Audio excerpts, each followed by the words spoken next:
So, labanan to sa Espiritu. Bakit ang bansang Pilipinas ang pinili? Sapagkat ito ang bansa na kung saan natatagong isla noong unang-unang panahon. Dito hinugot ng Diyos ang kanyang Espiritu na pagdating ng araw, itataas ng Diyos ang bansang ito. Bansang Pilipinas. Ngayon, kailangan mo nang dadaan sa matinding pagsubok. Giyera. Subalit, ayaw ng iyong Pangulo. Pero wala siyang magagawa. Sapagkat pinili siya ng Diyos upang makipagdigma sa kaaway ng Diyos. Hindi niya alam, naroroon na kami sa loob ng Palasyo Malacanang. At ako bilang banal, alam ko ang takbo ng utak niya dahil ako ang nagpipig sa kanya. Etong gawin mo, etong gawin mo. Dahil alam ko hindi na siya natutulog dahil parang hindi siya mapagod. Dahil alam niyang nangyayari, pero hindi niya ito binubukas sa tao. Ang ginagawa niya, to divert. Punta siya rito, punta siya doon, tumulong sa mga ganito, tumulong. Pero the reason why, ito ang mukha ng West Philippine Sea. Anytime magkakaroon ng deklarasyon ng digmaan. Hindi Amerika, hindi ang chick, sino? Si BBM. Wala na siyang magawa. Sa panahon mo, kailangan matapos na ang usapin na ito. 2 taon na nalalabi mo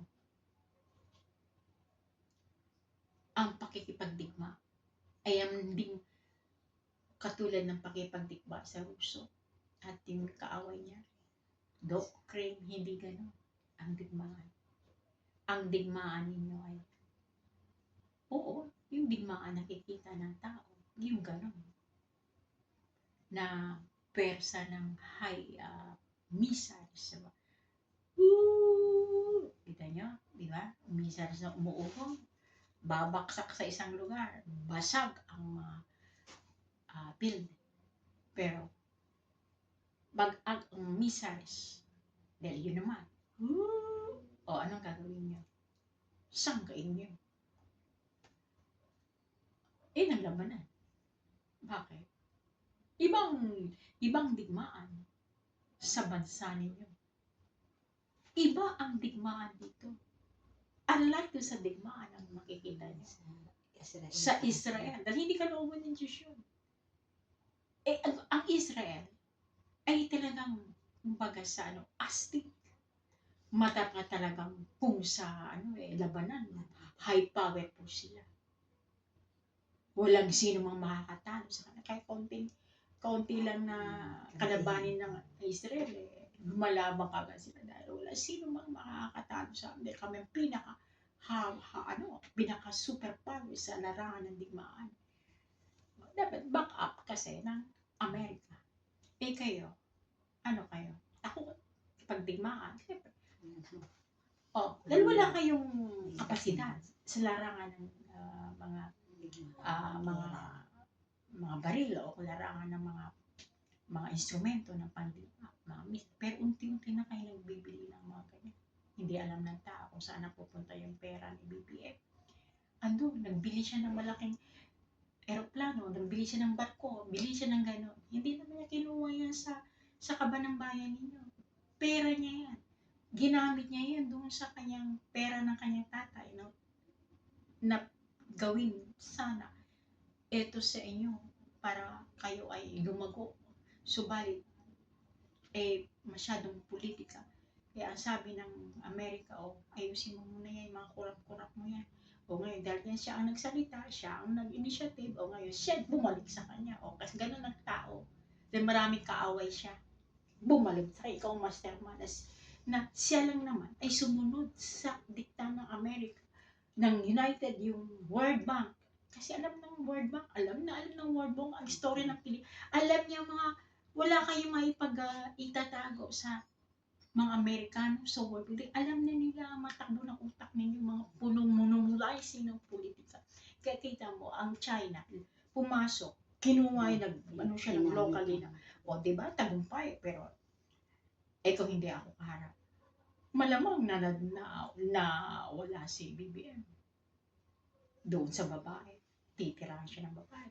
Doon, alam ng chicken yan, ginagawa ng Saiwan, sa Pilipino, pag-aawayin ko kayo. Injik yan. Ngayon, anong sasabihin ng injik? Sige, pag halimbawa, eto, Scarborough, pag hindi mo binigay sa amin to, hindi tayo ito, lahat ng mga injik yan sa lugar mo, lahat ng mga injik nito, mga domestic helper dito sa China o sa Hong Kong, ipipis namin. Lahat ng mga produkto na ninyo, hindi namin ipipis ang economic. Diyan lalabas ang pera ni Federal Marcos. Hindi kayo mahirapan. Ang ultimate purpose lang nito, sabi ng mahal na ina, this is the time na siya ay magpapakilala sa buong mundo. Mama Mary.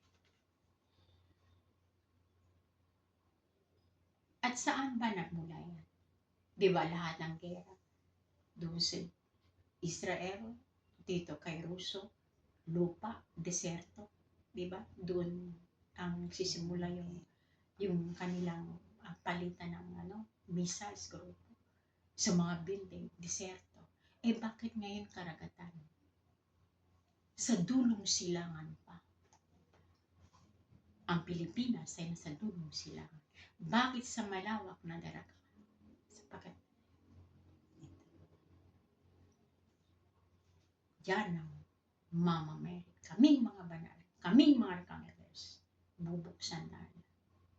Pero bago mangyari yan, kayo ang magiging tulay, magiging mamagitan, dahil hindi naman alam ng tao.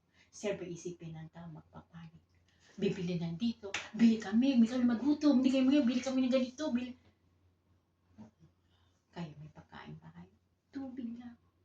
Bless ng mga banal. Panik sila kasi gigera na. Saan ikaw na hansakin nila yung mga malalaking tindahan para may pagkain. Alam ba ng tao yan?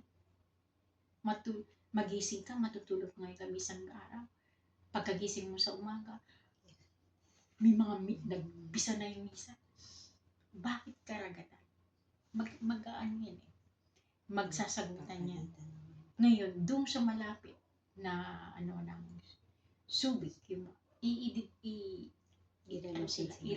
aalis sila doon kasi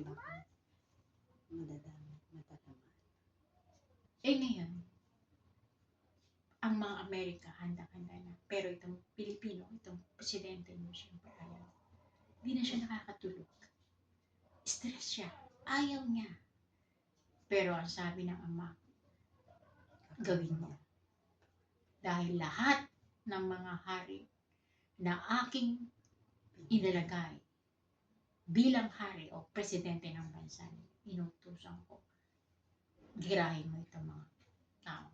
Dahil hindi titigil yan. Dahil meron silang ambisyon na sakupin lahat. Ngayon, hindi siguro nagbabasa ng Biblia. Yan ang mga estilo ng mga hari na inuutusan sila. Sige, makipagdigma ka. Huwag kang mga tatalungin mong kalaban mo. Sandali lang. Para lang merong ipapatunay ng Diyos sa sangkatauhan. So, dyan kayo. Kaya nagtatakamin ko. Hindi naintindihan ng tao. Anong purpose na magtataka ang Diyos? Tapos itong nagiging bunga, kanya-kanya nagtayo ng mga kingdom para sila ay kikilalanin, sila daw ang totoo, sila ang kaligtasan, nagkontesan, paramihan daw ng mga naniniwala. Yan ba kung bakit nagtataka ang Diyos? Kayo ba kababaw ang Diyos? Malalim. Tinignan niya ang tao, mahina din ang tao. Kaya, tagtagumpayan Diablo dito. Isip, tuktok man ang simbahan, ay papas ni Satanas. Sino ba yun? Tuktok ng simbahan. Yung bang simbahan ng istruktura? Hindi. Kayo ang simbahan. Dahil kayo ang templo ng Espiritu Santo. Ibig sabihin, templo kayo ng Diyos. Pinasok ni Satanas. Taas. Walang kababaan. Pag nagsimula ang gera niyan, kung saan ko kayo ilalagay, umalik kayo sa.